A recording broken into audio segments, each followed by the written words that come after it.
If you grew up in the early aughts, odds are you had a Fruitopia machine in your school. They just seemed to appear one day in the 90s, as if from nowhere, offering fruity nectar of the gods to anyone brave enough to gaze upon the kaleidoscope imagery of its glowing display. While many may not remember Fruitopia, and even fewer have actually tried it, for a time it was on top of the world. So why did it get tossed out of paradise? Well, today we're stepping through the kaleidoscope to uncover whatever happened to Fruitopia.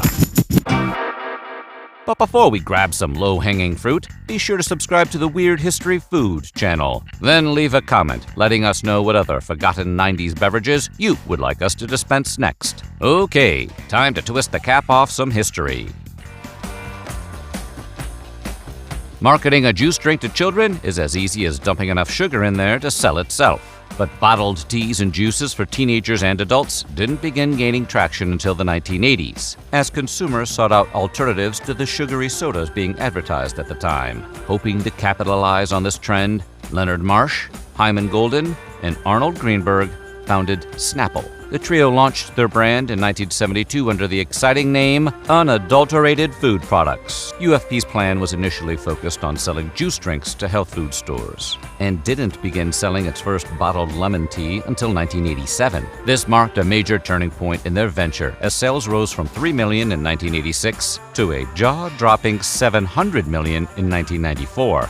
Must have been one hell of a tea. Snapple was an instant hit, largely thanks to the refreshing and unique take on tea, their distinctive glass bottle, and of course, the poppable bottle caps stamped with one of about 1,100 different fun facts. They also had an early hit with spokesperson Wendy Kaufman, who starred in Snapple commercials between 1993 and 1996. Kaufman was a real employee at Snapple who was picked for her distinct New York accent and boisterous personality. Back in the 90s, there were few commercial celebrities bigger than the Snapple lady. Think Flo from Progressive, but with juice instead of insurance. In 1994, amid floundering sales and stock hits, Snapple was bought up by Quaker Oats for a whopping $1.7 billion.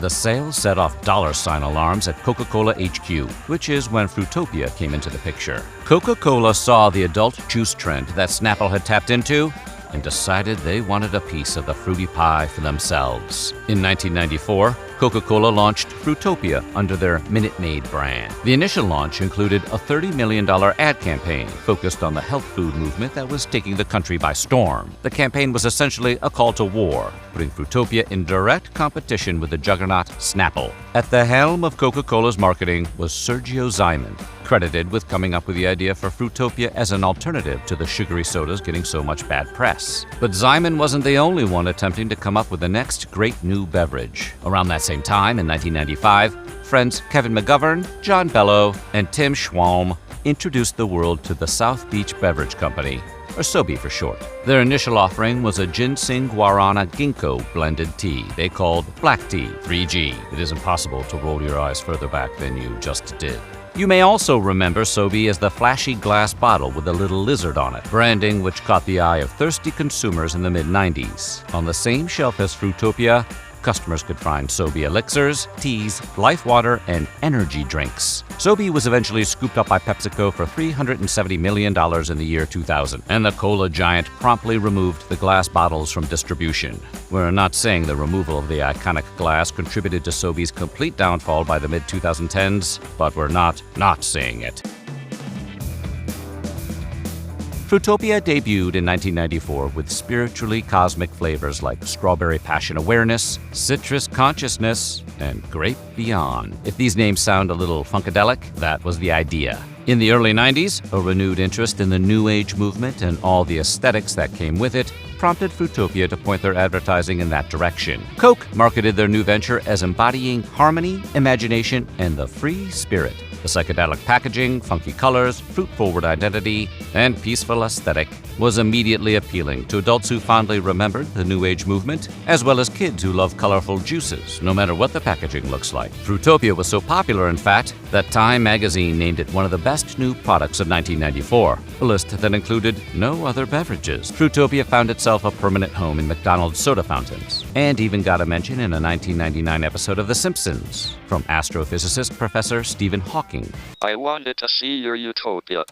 but now I see it as more of a Fruitopia. By the end of 1994, Coca-Cola was busy investing $150 million to expand the brand and even introduce a lower-calorie line. If you turned on the TV during that time, odds are you would have seen one of those kaleidoscope ads with catchy music written by none other than art pop superstar Kate Bush. No, really. Even if you weren't watching much TV at the time, you could hardly get away from Fruitopia's advertising, with painted school buses full of teenagers deployed across the United States to hand out free drinks and bring awareness to the brand.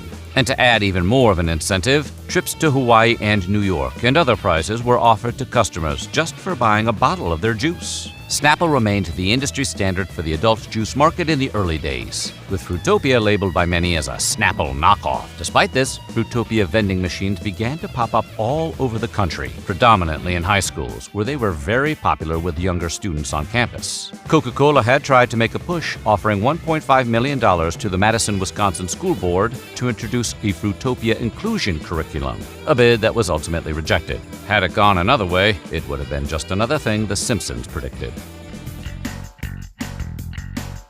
Despite its initial momentum, Fruitopia continued to fall behind competitors like Snapple and Perrier as its marketing outpaced its popularity. Fruitopia had its strongest year in 1999, ending the year with 44 million cases sold. However, by the very next year, sales had tanked from a projected $400 million to just $60 million.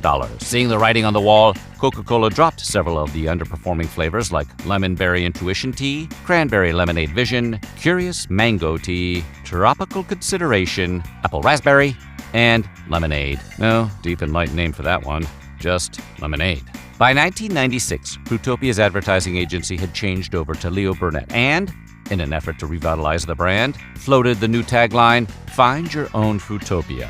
However, Saab Cars USA filed a complaint since the tagline resembled their own "Find Your Own Road." Coca-Cola got tired of this Saab story and backed down, replacing it with slogans like "Fruits Unite, Refreshment Happens," and "Fruitopia, we just want to make you feel good." That wasn't the only time the company was involved in some rotten fruit. In 1994, Royal Crown Cola dealers sued Coca-Cola for paying off convenience stores to feature and advertise Fruitopia and other Coke products exclusively, squeezing out the little guys in the process. A similar thing happened in 2000 after a jury found Coca-Cola guilty of violating Texas antitrust laws. Coke was ordered to pay $15.6 million, a hit which added only another nail into Fruitopia's rapidly closing coffin. Unable to stay away from lawsuits, the brand bubbled up some trouble with Greek author Eugene Trivizas. Trivizas owned the trademark to a comic series called Fruitopia that he had been writing for years, and he was able to successfully block Coca-Cola from trademarking the name in Greece.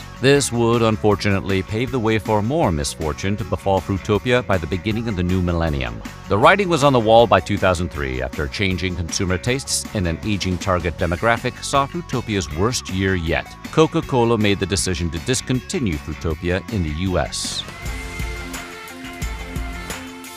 After Coca-Cola put the kibosh on the Fruitopia brand in the U.S. market in 2003, the 4 best-selling flavors were chosen to continue on through the Minute Maid brand, which was seen as more sustainable due to its household recognition and long history of quenching thirst. This wasn't an isolated incident either. PepsiCo's FruitWorks, a Snapple competitor, also folded around the same time, eventually being absorbed into the Tropicana line.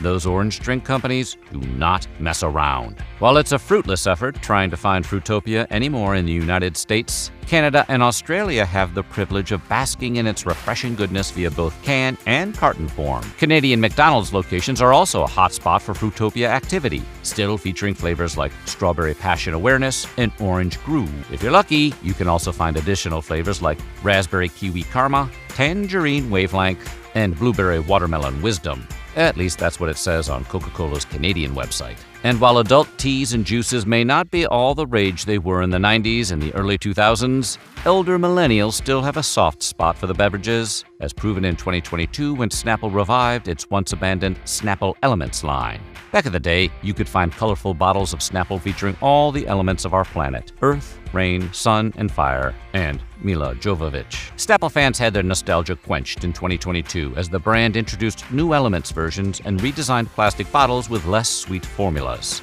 No word on Coca-Cola plotting any revivals of the Fruitopia brand, but if history has taught us anything, their vending machines may just inexplicably reappear one day. So what do you think? Were you a Fruitopia fan? Let us know in the comments below. And while you're there, check out some of these other weird history food videos.